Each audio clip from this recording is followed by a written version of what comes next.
É com muita alegria que cumprimento aos irmãos com a paz do Senhor. Sou grato a Deus em estar participando desse culto juntamente com vocês. Fiquei muito feliz pelo convite que recebi do pastor Jeremias e da irmã Jocely. Sou grato a Deus pelo carinho que tenho de vocês e aprendemos a amá-los, e eu tenho a liberdade de chamá-los de meus amigos. Querido irmão, eu quero que você abra a sua Bíblia, se você puder, em Mateus capítulo 7 e versículo 15. Nos diz assim: cuidado com os falsos profetas. Ele vem a vocês vestido de pele de ovelhas, mas por dentro são lobos devoradores. Vocês o reconhecerão por seus frutos. Pode alguém colher uvas de um espinheiro ou figo de ervas daninhas? Semelhantemente, toda árvore boa dá frutos bons, mas a árvore ruim dá frutos ruins. A árvore boa não pode dar frutos ruins, nem a árvore ruim pode dar frutos bons. Toda árvore que não produz bons frutos é cortada e lançada ao fogo.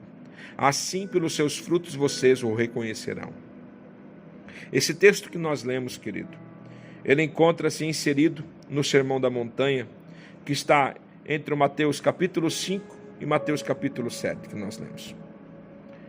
O Senhor Jesus, vendo a necessidade da multidão, ele sobe até o monte, pois desta forma a sua mensagem seria melhor ouvida, e começa a revelar certas verdades. Ele começa a pregar para aquele povo. O Senhor Jesus, ele é mestre por excelência. Ele mesmo se intitulou como mestre em João capítulo 13, versículo 13. O interesse do Senhor Jesus era e é que os seus ouvintes cheguem ao conhecimento da verdade e possam fazer as suas escolhas.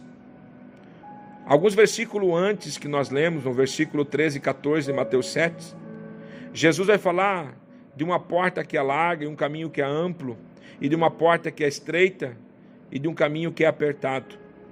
Ele aconselha que os seus ouvintes entrem pela porta estreita. Mas ele deixa bem claro que são muitos que estão andando pelo caminho largo e a porta larga. E ele deixa bem claro que são poucos os que encontram a porta apertada e o caminho estreito. Dentro dessa revelação nós podemos ver numa escolha pessoal de cada indivíduo. Uma vez que nós fomos iluminados pela verdade, devemos fazer a nossa escolha de maneira prudente para não sermos condenados com o mundo, para que nós não venhamos enfrentar o juízo eterno. O Senhor Jesus está falando a respeito dos falsos profetas. Eles tinham aparência de verdadeiros, mas no fim eram falsos. Eles tinham aparência de ovelha, mas no fim era lobo. Eles tinham aparência de ovelha, mas no fim eram bodes. E o Senhor Jesus deixa bem claro que eles seriam reconhecidos pelos seus frutos. Nós podemos hoje trazer esta palavra para o nosso contexto, porque estamos vivendo um tempo tão difícil, onde a verdade está sendo banalizada e onde muitas pessoas se intitulam como cristã. Eu sou evangélica. Até pode ter aparência de cristão, mas no fim, essa aparência vai revelar o verdadeiro fruto que ela está produzindo. Nós estamos vivendo um tempo que pessoas famosas, jogadores de futebol, atores de novelas, se intitulam como cristãos, evangélicos. Mas o fruto que estão produzindo são frutos ruins.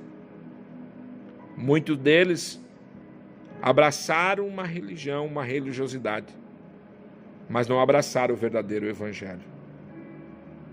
Pois a vida não condiz com o evangelho que foi pregado a eles. Nós sabemos que a nossa vida é feita de escolhas. E nós devemos ser prudentes e agirmos de maneira sábia. Uma vez que nós fomos alcançados pela verdade, Esta verdade tem que habitar em nosso ser. Jesus, ele se manifesta, ou ele vem a esse mundo com um propósito, e esse propósito é tirar os nossos pecados, nos libertar dos nossos pecados, como está escrito lá em João capítulo 3, versículo 4, 1 João, e também para destruir as obras do diabo. O Senhor Jesus, ele morre, ressuscita com um propósito, para que nós não venhamos sermos condenados, para que nós não venhamos perecer, como está lá em João 3,16, mas venhamos ter a vida eterna. Em Efésios capítulo 2, e o versículo 4 vai dizer assim: mas Deus, que é riquíssimo em misericórdia, a sua misericórdia, pelo seu amor que nos amou, estando nós ainda mortos em nossas ofensas, nos vivificou juntamente com Cristo, pela graça sois salvos. A misericórdia de Deus revela o seu eterno amor, esse amor altruísta, dando o seu filho, o seu único filho, para que nós pudéssemos ter a vida eterna, pudéssemos ter a oportunidade da salvação. O Senhor Jesus faz essa escolha por nós. Ele não foi obrigado a descer a esse mundo e percorrer o caminho da cruz, do Gólgota, e ali ser martirizado, crucificado, escarnecido naquela cruz. Ele faz de maneira espontânea, voluntária. Ele entrega a sua vida de maneira espontânea e voluntária. E tudo isso ele faz por amor da nossa vida. Ele que nos escolheu. Muitas vezes nós falamos: eu escolhi a Cristo, eu aceitei a Jesus. Não, foi Ele que aceitou primeiro. Foi Ele que escolheu primeiro. Como está lá em João capítulo 15, versículo 16. Eu vos escolhi. Mas Ele nos escolheu com um propósito para nós darmos frutos. E esse fruto permaneça. Quando nós reconhecemos Cristo como nosso Salvador, quando nós olhamos para dentro de nós como pecadores, como homens injustos, que precisa ser justificado por Deus, e aceitamos Cristo como Salvador da nossa alma, o Senhor Jesus nos dá o seu Espírito Santo. Ele vem fazer morada nesta casa que somos nós. E o Espírito Santo começa a fazer a obra da regeneração, da limpeza, da purificação. Uma vez que o Espírito Santo de Deus, ele vem habitar em meu ser, o Espírito Santo de Cristo vem habitar em meu ser, eu tenho que andar em novidade de vida. Como o próprio apóstolo Paulo nos fala, na segunda carta aos Coríntios, capítulo 5, versículo 17. Assim, se alguém está em Cristo, é nova criatura, as coisas velhas já passaram, eis que tudo se fez novo. Uma vez que falamos que estamos em Cristo e Cristo está em nós, devemos sim andar em novidades de vida. Não podemos mais andar na carne, não podemos mais deixar que a nossa natureza carnal nos domine. Ao contrário, devemos sim deixar o Espírito Santo de Deus dominar o nosso ser. O Espírito Santo de Deus ter o controle sobre o nosso espírito, sobre a nossa alma, sobre o nosso corpo. A nossa vida tem que ser controlada por Ele. O apóstolo Paulo fala em Gálatas capítulo 2, versículo 20. Já estou crucificado com Cristo. E ele fala assim: e vivo, não mais eu, mas Cristo vive em mim. E a vida que agora vivo na carne, vivo pela fé do Filho de Deus, o qual o amou e se entregou a mim por mim. Se entregou a si mesmo por mim. Não vivo mais eu, mas Cristo vive em mim. Uma vez que a minha vida é controlada pelo Espírito Santo de Deus, não são mais as minhas vontades, não é mais o meu querer, Não é da forma que eu penso, não é da forma como o mundo age, ou como eu aprendi com o mundo, ou como eu aprendi com a minha tradição, seja religiosa. É segundo a verdade de Cristo. Eu tenho que viver em Cristo, ser controlado pelo Espírito Santo de Deus, ser dominado pelo Espírito Santo de Deus. Gálatas capítulo 5, versículo 17, fala assim: digo, porém, andai em espírito, e não cumprireis a concupiscência da carne. Uma vez que eu ando no Espírito, aleluia, o Espírito Santo de Deus tem domínio sobre o meu ser.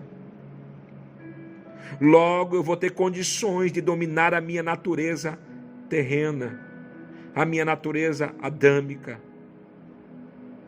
porque o caráter de Cristo, através do fruto do Espírito Santo, está sendo revelado na minha pessoa. Devemos, a partir do momento que somos, ou quando nós tivemos um encontro com Cristo, e o Espírito Santo de Deus habitando em nosso ser, devemos permanecer cheios do Espírito Santo, cheios em todo o tempo. O próprio apóstolo Paulo vai falar em Éfesos capítulo 5, versículo 18: e não vos embriagueis com vinho em que há contenda, mas enchei-vos do Espírito Santo de Deus. Como, pastor, eu vou ser cheio do Espírito Santo de Deus? Começando a viver em santidade, santidade em todo o tempo. E Hebreus capítulo 12, versículo 14, fala assim: esforce-se para viver em paz com todos e para serem santos. Sem santificação ninguém verá a Deus. Primeira carta de Pedro capítulo 1 e versículo 15 nos diz assim: mas como é santo aquele que vos chamou, sede também vós santo em toda a vossa maneira de viver, porque está escrito: sede santo, porque eu sou santo. 1 Tessalonicenses capítulo 4, versículo 7 nos diz: porque não nos chamou Deus para a imundícia, mas para a santificação. Santificação é separação, separação desse mundo e viver para Cristo. Logo eu crucifico os meus desejos. Logo as obras da carne não podem se manifestar no meu ser, mas sim aparecer o fruto do Espírito Santo. Logo, esse fruto ele tem um propósito. Ele tem que ser revelado em meio a uma geração incrédula, uma geração que anda em trevas. As pessoas têm que ser iluminadas pela pessoa de Cristo que habita no meu ser. Eu tenho que ser um farol para esse mundo que anda em trevas. Filipenses capítulo 2, versículo 15 nos diz assim: para que sejais irrepreensíveis e sinceros, filho de Deus inculpáveis no meio de uma geração corrompida e perversa, entre a qual resplandeceis como astro no mundo. Precisamos viver o que pregamos. Precisamos ter uma vida frutífera. Precisamos estar ligados na videira para dar fruto, senão não conseguiremos. Somente assim nós vamos glorificar ao Pai, como está lá em João capítulo 15, versículo 8. Nisto é glorificado o meu Pai, que deis muito fruto, e assim sereis meus discípulos. Não podemos, meus queridos irmãos, de modo algum, uma vez que abraçamos o caminho da verdade, voltarmos atrás. Uma vez que fomos iluminados por esta verdade, por o Evangelho do Senhor Jesus Cristo, devemos andar em novidade de vida, marchando em direção ao céu. Haja o que houver, mantenhamos a nossa fidelidade com Ele. Sabemos que aquilo que nos espera é melhor do que qualquer coisa terrena. Não se compara com bem algum material. Não se compara com posição alguma que possamos galgar ou alcançar nessa terra. O que nos espera é melhor. Seja fiel ao Senhor. Produza frutos dignos de arrependimento. Que a luz de Cristo que habita em nós venha ser revelada a esse mundo que está em trevas. Louvado seja Deus. Guarde esta palavra ao teu coração. E eu agradeço pela oportunidade. Em nome de Jesus.